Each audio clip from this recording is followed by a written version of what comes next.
भीतर में ऊर आता था, मतलब भरती और ओट आती थी, तो वो जो खेत फसल में लगाया हुआ था वो सारा बह के चला जाता। समझ में आता है ना? जब भरती और ओट आवे, पानी आता तो खेत में घुस जाता, तो छोटे छोटे पौधे बह के मतलब फसल खत्म हो जाती। वो परेशान हो गया, गरीब हो गया। उसने सोचा क्या करें, पता लगाओ क्या करें। आज तो बहुत सारी सुविधाएं हो गई है, उस समय तो थी नहीं। तो उसने सोचा अब क्या करूं, विचार में बैठा था और एक संत सज्जन मिले। कबीर साहब कहते हैं,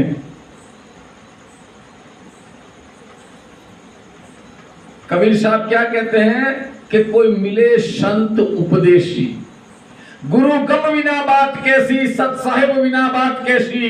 फिर मिले कोई संत उपदेशी, गुरु गम बिना बात कैसी, सत साहिब बिना बात कैसी। कोई अपने देश का मिले तभी तो बात करे ना। खारा समंदर में छीप बसत है और भांत भांत के मोती। अब वो मोती को परखने के लिए वो गुरु की पहचान होना जरूरी है। वो संत मिलते हैं और वो किसान को बताते, भाई परेशान क्या है, क्या परेशानी है। किसान कहता है कि मेरी फसल बार बार इस तरह से खराब हो रही है, मैं गरीब हो गया, मेरी हालत पतली हो गई है। आप गुरु समझाते हैं, वो संत समझाते हैं कि भाई जब भरती और चली जावे फिर तू किसानी करना, फिर तू फसल करना, फिर बोवनी करना। अब उस किसान ने ऐसा ही किया और फसल अच्छी और बड़ी हुई। तो अब वो जैसे फसल बढ़ी तो उसको डर लगा कि जो फसल बनी बनाई है उसको कोई पंछी, चिड़िया, मोर वगैरह कुछ खा जाएंगे। तो उसने वो चिड़िया को, पंछी को उड़ाने के लिए माले बना करके इसके ऊपर खड़ा हो गया। अब गिलोल से वो गुलोल आती है जिसमें पत्थर बांध के फेंकते हैं तो पंछी को लगता है या उड़ जाता है। अब वो नीचे गया माले के नीचे से और वो मटका पड़ा था, मटके में पत्थर थे, वो लाके गुलोल से उड़ाता था। दिन हो गया, गुलोल से पत्थर उड़ाते, पंखी को उड़ाते उड़ाते थका हारा जैसे ही बैठा था वैसे उनकी धर्म पत्नी आ गई। और धर्म पत्नी आई तो बोली कि आज खाने को कुछ घर में नहीं है, कुछ इलाज करो बच्चे का, रोटी पानी का इंतजाम। हम भी बोलते हैं कि हमारे घर में भी कुछ ना हो तो बहन बेटियां बोलती है कि भाई खाना नहीं है, कुछ इंतजाम करो।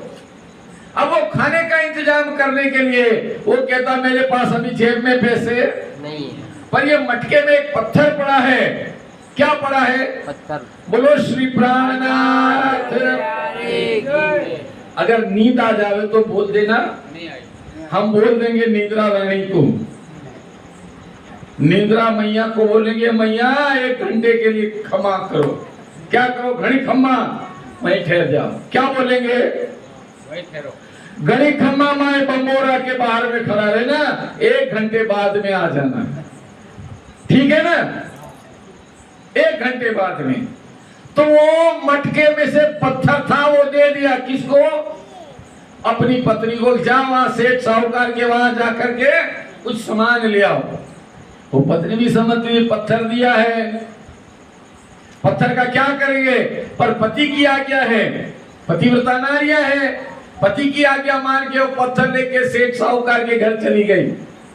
जैसे घर चली गई ना तो सेठ के घर जाती और कहती सेठ ये पत्थर को रखो और कुछ आज के लिए खाने का सामान दे दो। सेठ ने देखा पत्थर घुमा के और वो किसान की पत्नी के सामने हंसता है, बोलता है बहन कितना चाहिए अनाज, तेल, घी, खांड, मिर्च, मसाला कितना चाहिए? बोले सेठ आज का दे दो, और ज्यादा लगे तो 8 दिन का दे दो, और फिर ज्यादा आप खुश हो जाओ तो महीने भर का दे दीजिए। सेठ ने कहा मैं 5 साल का राशन इस पत्थर के बदले देता हूं, अगर तुझे कम पड़े तो और भी 5 साल का राशन और दूंगा। तो खुश हो गई किसान की पत्नी। अभी महाराज ने बोला ना, हृदय ज्ञानात् मुक्ति, ज्ञान के बिना मुक्ति नहीं हो सकती। ज्ञान नहीं था कि वो पत्थर क्या है। किसान की पत्नी के घर सारा सामान आ गया। उस दिन किसान की पत्नी ने हलवा, जलेबी, रबड़ी, पूरी सब बनाया। क्या बनाया? हलवा, जलेबी, रबड़ी, पूरी सब भोजन बना करके किसान को बुलाया, जाओ खाना खा लो। किसान ने देखा इतना सारा धन पड़ा है, इतना सारा माल खजाना आया कहां से? पत्नी ने बोला, जो आपने पत्थर दिया था ना, वो पत्थर से सेठ ने दे दिया और बोला और 5 साल का दे दूंगा, चिंता मत कर तू। किसान के मन में एक बात बैठ गई, जो सोचेगा उसके लिए कि मैं कौन हूं, जो नहीं सोचेगा इसके लिए। किसान ने सोचा कि वो पत्थर में क्या है कि जो पत्थर के बदले इतना सामान दे दिया। हमने कभी नहीं सोचा रूप, गुण, गंध, शब्द, स्पर्श है। हमारे शरीर में जो खाना खाते उसको पचाने की सारी क्षमता, देखने की आंखें, लाइट, तेज, सब कुछ ये हाड़, चाम और मट्टी से बना ये पुतले के ढांचे में दे दिया। कभी हमने सोचा? अरे बोल लो, सोचा क्या? सोचा कि हाड़, चाम और मांस में बना इतना ये ढांचा हमको क्यों दिया? वो किसान ने सोच लिया कि वो पत्थर था, वो क्या है। किसान गया सेठ के पास, हाथ जोड़ के खड़ा हुआ, सेठ एक बात बताओ, आपने इतना सारा धन तो दिया है, सामान दिया है, पर एक बात बताओ, पत्थर है क्या? सेठ होशियार आदमी था, वो उठपटांग आड़ी टेढ़ी बातें करने लग गया कि नहीं भाई ये है वो है। नहीं सेठ, एक काम करो, सारा सामान आप अपने घर ले आओ और वो पत्थर मुझे दे दो। अब सेठ समझ गया कि बात बिगड़ने वाली है, तो सेठ ने कहा भाई वो लाल पत्थर जो है वो माणिक का नंग है। क्या है? माणिक का पत्थर है, हीरा है, माणिक हीरा है, करोड़ों रुपए की संपत्ति का है। किसान माथे पे हाथ दे के वहां रोता है सेठ के घर, ओ सेठ, मैं ये हीरा लेने नहीं आया, माणिक लेने नहीं आया, पर मैंने ये जो इतने पत्थर थे मेरे पास, जो मटका भर के, वो मैंने गुलेल से क्या उड़ाने में लगा दिए? पंछियों को। किसको उड़ाने में लगाए? पंछियों को। पंछियों को उड़ाने में लगा दिए। अब एक में इतना था तो मटका भर के सारा दिया था, तो कितना धनपति में हो सकता था। मेरे साथियों, मेरे सज्जनों, किसान को ये समझ आती है कि सांस है, अगर सांस अंदर गई है तो हम क्या है? जीवित। बोल लो। अगर हमारे भीतर में एक नाक से सांस गई, ओ बाबा रामदेव क्या कहते हैं, समझ में आता है? अनुलोम विलोम करो, सांस लो और सांस को छोड़ो। तो हमारी माँ बहन बेटियां सोचती है कि सांस लेना जरूरी तो है, पर सांस को घर से बाहर छोड़ दो। बोलो श्री प्राणनाथ की। क्या सोचती है? समझ में आता है ना? सांस लेना है, अगर वो सांस अंदर गई तो हम जिंदा, और वो सांस बाहर ना आई तो हम, अरे बोल लो, थोड़ा बोलो तो आनंद भी आएगा मेरे साथियों। बात करना है, निद्रा को बोल दिया गया है कि नहीं? वो गारंटी है, पूरी गारंटी, 100%। जब मेहराज ठाकुर दीप बंदर में गए ना जयराम भाई कंसारा के घर, तो जयराम भाई कंसारा ने कहा कि महाराज जी खाना हो गया, पीना हो गया, आराम करो। तो जयराम भाई को क्या बोला मेहराज ठाकुर ने कि भाई मैं सोने आया नहीं, मैं आराम फरमाने नहीं आया हूं। ऐ जयराम, तुम सदगुरुदेव चंद्र की जगह हुए आत्मा हो और माया में लिप्त हो, तो हम आत्म जागृति के लिए आए। हम आए हैं इतने काम और ब्रह्म सृष्टि लेने के। अगर ब्रह्म सृष्टियां माया के खेल में एक सांस की गिनती को पता नहीं लगा सकी कि मेरी सांस है वो अंदर गई, वो बाहर नहीं आई, तो मैं मुर्दा हूं। और जब मुर्दा है तो पता लगाए कि 40 साल, 50 साल, 60 साल, 70 साल हमने किया क्या। बोलो साथियों, हमने किया क्या। भगवान राम कहते हैं रामायण के बालकांड में, बड़ो भाग मानुष तन पावा, सुर दुर्लभ ग्रंथ न जिस गावा। देवी देवताओं ने, भगवान ब्रह्मा विष्णु महेश ने इसकी महिमा गाई है कि अगर हमें मानव तन मिल जाए तो हम भी भवसागर से पार बोल लो सर पार हो जाए। भगवान 14 लोक के मालिक लिखवाते विष्णु भगवान रामायण में। हम क्या कर रहे हैं, हमारी क्या ऐसी परिस्थिति आ गई है, ऐसी क्या मुश्किलें बढ़ गई है कि हमने मानव तन को फ्री में खो दिया। 84 लाख योनियों के बाद सुखदेव जी महाराज भागवत में बहुत सारा कुछ कहते हैं। 84 लाख योनियों में 84 प्रकार के नरकों का वर्णन है। जो सुखदेव जी महाराज वो नरकों का वर्णन परीक्षित को सुनाते हैं ना, इसमें से बड़ी मुश्किल से बहुत दृढ़ मन करके 28 नरकों का वर्णन सुन सकते हैं। कितने नरकों का? 28 नरकों का वर्णन सुन सकते हैं। बाकी 56 तो सुने बिना रह जाते हैं। अब वो 28 नरकों में ऐसी क्या बात होगी कि राजा परीक्षित जैसा धर्मवीर, कर्मवीर और वो धार्मिक आदमी 1008 ऋषियों के बीच में गिरा, आत्मिक शक्ति का धनी, वो 26 ही नरक सुन सका, 28 नरक सुन सका। ऐसा क्या हो गया? वो नरकों में ऐसा क्या होगा?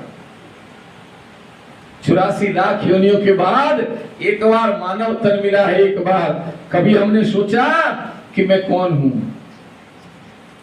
कहां से आया हूं, और ये शरीर छूटने के पश्चात मुझे जाना कहां? हो सुंदर साथ जी, हो धर्म प्रेमी सज्जनों, इतना सोचो कि भारत की भूमि में मिली है। हमारा जन्म भारत की भूमि में हुआ है। यहां जैसा बीज डालते हैं ना, वैसा ही फल निकलता है, ऐसा ही पौधा निकलता है, ऐसा ही बीज का अंकुरित होता है।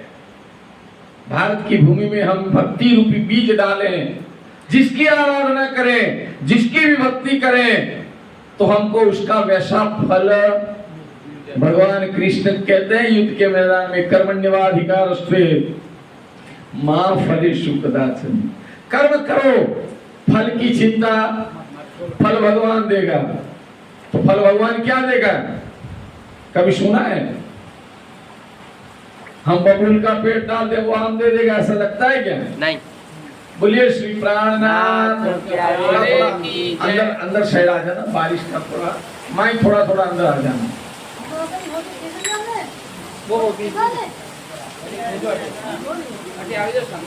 बोलिए श्री प्राणनाथ। धर्म प्राण सुंदर साथी, जब ब्रिज में बाबा नंद के घर कृष्णा अवतार में पूर्ण ब्रह्म परमात्मा अक्षरातीत श्री प्राणनाथ जी का जोश आया ना, तो उसी दिन भी यही हालत थी, है ना। भगवान इंद्र है ना, इतना प्रसन्न हुए थे कि 7 दिन और 7 रात तक का तूफान चला था। वो कल सुनाएंगे, कल वो ज्ञान सुनाएंगे थोड़ा जितना हो सका समय की मर्यादा के अनुसार। वो कृष्ण जी की लीला क्या है। वो परम प्रीतम प्राण वल्लभ हमारी आत्माओं को लेने के लिए काल माया के बाजार में आए हैं। हम उनको पहचान सकते नहीं। हमने जब नहीं पहचाना तो उन्होंने शास्त्रों के आधार पे, धर्म ग्रंथों के आधार पे, गवाहियों के आधार पे, भविष्यवाणियों के आधार पे हमारी पहचान कराने के वास्ते पहले उनकी भी पहचान धर्म ग्रंथों में लिखवाई। पहले आप पहचानो।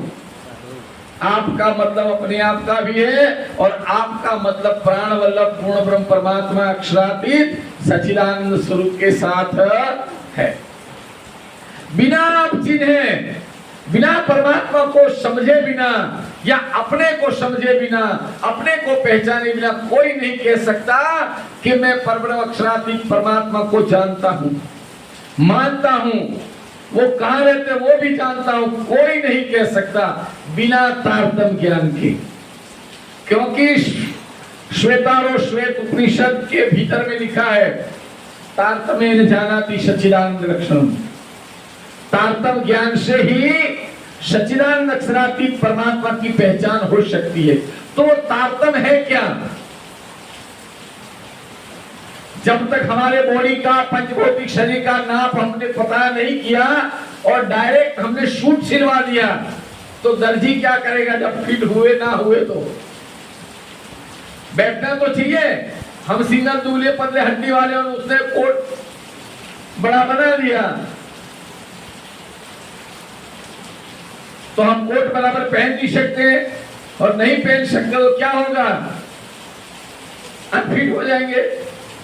दर्जी की गलती तो है नहीं, हमारी गलती है।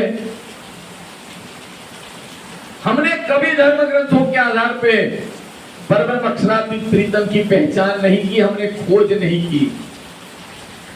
कभी माला घुमाई, एक माला, दो माला, तीन माला, चार माला, कुछ शक्तियां मिल गई, हमको शक्तियों से अहंकार आ गया, हमको शक्तियों से कुछ ऐसा घमंड आ गया कि मैं शक्ति का मालिक हो गया।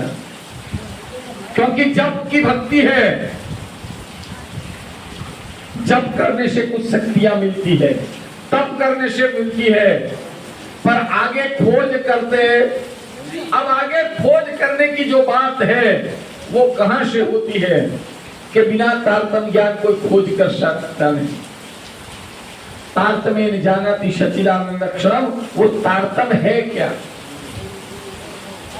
श्री प्राणनाथ जी हम सब की आत्मा को संसारिक पंचभौतिक मर्यादा मानव देह क्या है और मानव देह में हमारे कितने शत्रु हैं। हम लोग किसको शत्रु मानते हैं? हमारा कोई धन छीन ले, हमारा कोई मान छीन ले, कोई हमारा गरुड़ छीन ले, हमारा अपमान कर दे, कोई कुछ कटु वचन बोल दे, गलत गवाही दे दे, मारपीट कर दे, आर्थिक नुकसान कर दे, इसको हम क्या मानते हैं? दुश्मन। और सुखदेव जी महाराज राजा परीक्षित को कहते कि राजा परीक्षित सावधान, ये 84 लाख योनि के बाद जो मानव तन मिला है ना, इसके 6 शत्रु है, 7वां कोई शत्रु षड रिपु। जिसको क्या कहा? षड रिपु। रिपु माने दुश्मन, षड माने 6। वो दिख गए कपड़े में। बोलिए श्री प्राणनाथ की जय।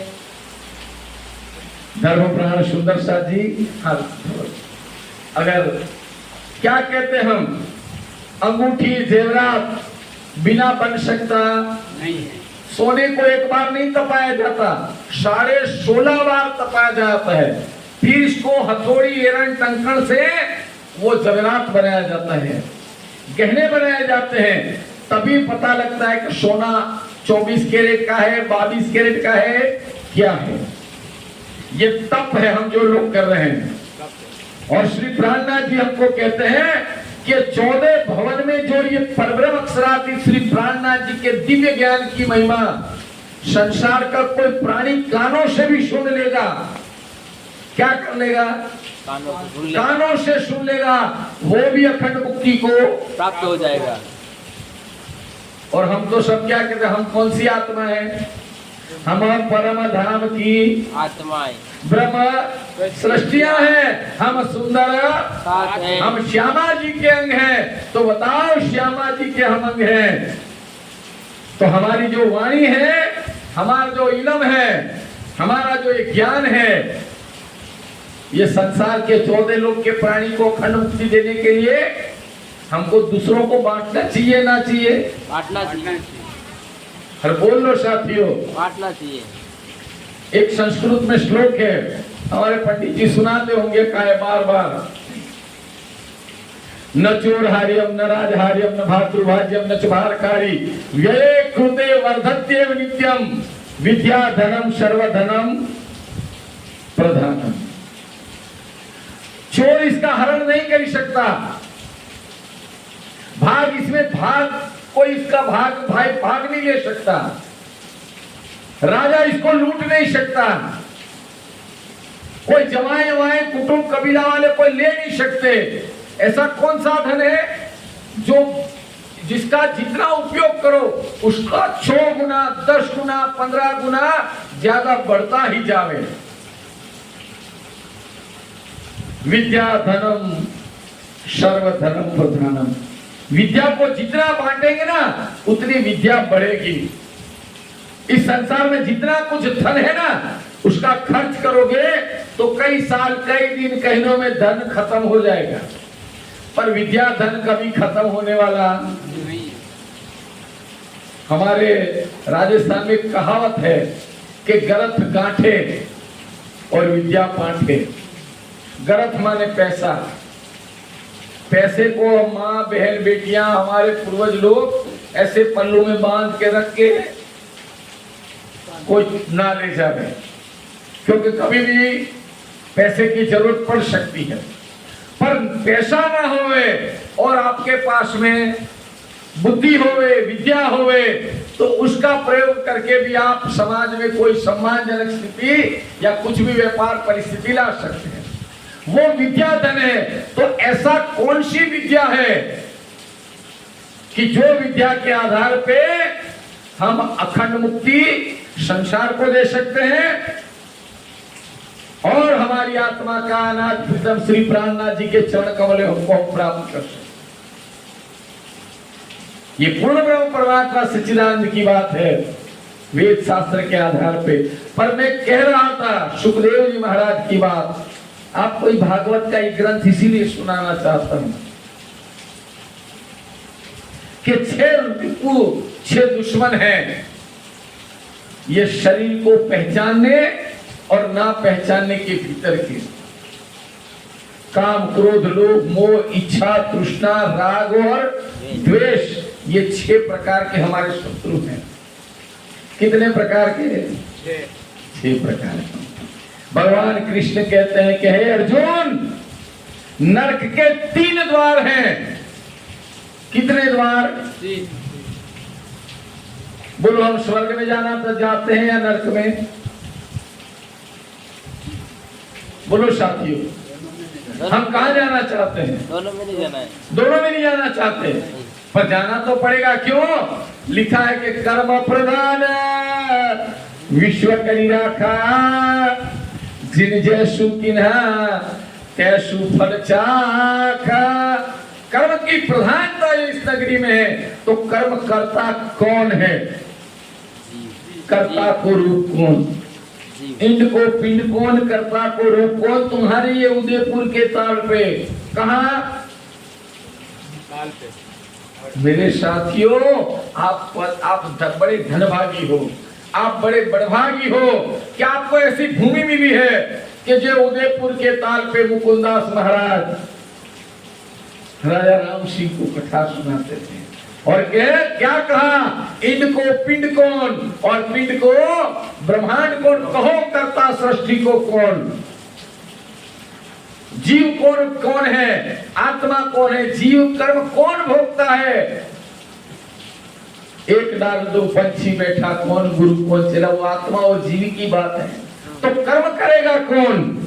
जीव। अभी महाराज ने सुना है ना, कभी कोई तकलीफ आ जावे तो हम किसको? सबके पास जाके माथा टेकने लग जावे। आत्मा कभी माथा टेक सकती है? आत्मा कभी झुक सकती है? नहीं। पर भीतर में कौन बैठा है? जीव। कौन बैठा है? जीव। तुम कहोगे यार मेरे भीतर में आत्मा है तो जीव कहां से आ गया? ये शरीर को